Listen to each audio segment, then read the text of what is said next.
બાબરાના લીલવડા નજીક અડધી રાત્રે રિઝર્વ ફોરેસ્ટ વિસ્તારમાં ગેરકાયદેસર રીતે ખાનગી રાહે મોટો કાફલો ઘૂસતા વિવાદ સર્જાયો। બાબરા તાલુકાના ગ્રામ્ય વિસ્તારોમાં પવનચક્કીઓ નાખવા માટેની કામગીરી ચાલી રહી છે। પવનચક્કીના કારણે સ્થાનિક ખેડૂતોને નુકસાન થતા લાઠીના નાયબ કલેક્ટર બાબરા તાલુકામાં પવનચક્કીની કામગીરી સામે મનાઈ હુકમ કર્યો છે। મંજૂરી લીધા વગર કામગીરી નહીં કરવાના આદેશ આપ્યા।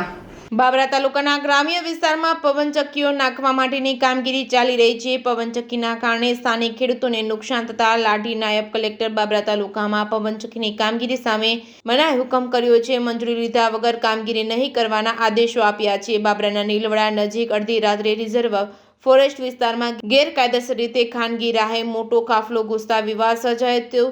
સરસ્તિયા રેન્જના વન વિભાગ દ્વારા વાહનો અટકાવી દીધા, હજુ સુધી કોઈ કાર્યવાહી નહીં। ક્રેન અને ટેલરો વિવિધ પ્રકારની મશીનરીઓ સાથે રાત્રે 3 વાગે પસાર થતા વાહનોને વન વિભાગે અટકાવ્યા હતા। પવનચક્કીનો વિવાદ તાલુકા જિલ્લા સંકલન મીટિંગોમાં અનેક ફરિયાદો બાદ કામગીરી બંધ હતી।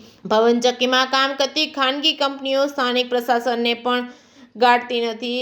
રિઝર્વ ફોરેસ્ટ વિસ્તારમાં ગેરકાયદેસર મોટા હેવી વાહનો સાથે ઘૂસવું ગુનો બનતો હોવા છતાં 9 કલાક પછી કોઈ કાર્યવાહી ન થતા સવાલો ઉઠ્યા છે। પવનચક્કીની ખાનગી કંપનીના માણસો મામલો દબાવવા માટે દોડધામ કરતા હોવાનો ગણગણાટ। Reporting by Jainik Sojitra, Amreli.